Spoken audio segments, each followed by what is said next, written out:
India, fifth largest economy, and the unprecedented rise into many. Well, what do you mean when you say India is the fifth largest economy? That makes absolutely no sense to me. Fifth largest economy in a way is it's very impressive sounding soundbite, but when you deconstruct it, you realize that, well, it has become the largest economy or one of the largest economies because it's a very big society. There's a lot of people living there. And if most of the produce is consumed at that level, then it will look like there's a great economy.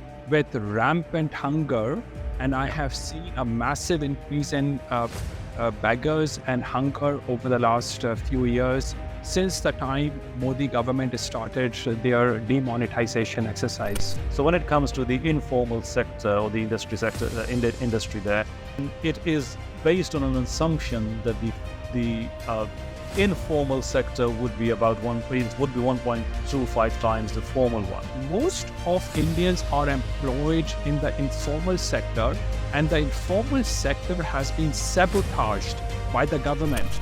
If we look at the infant mortality rate in India, 69% of that happens because of the malnutrition.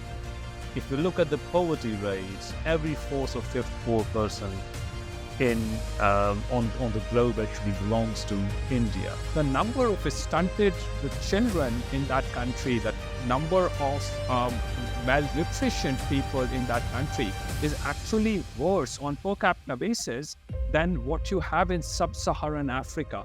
That makes India one of the most wretched and poor countries on the planet. Rule of law, not just in terms of the things you've mentioned, for example, everyday life and the corruption and so forth, but to be able to become a superpower, particularly the economic superpower, there have to be some domestic policies that ensure some level of equality.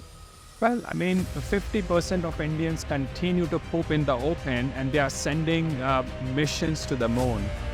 What a disaster of economic situation it is that you don't have money to feed your own people, you don't have money to build toilets, but you're sending moon missions.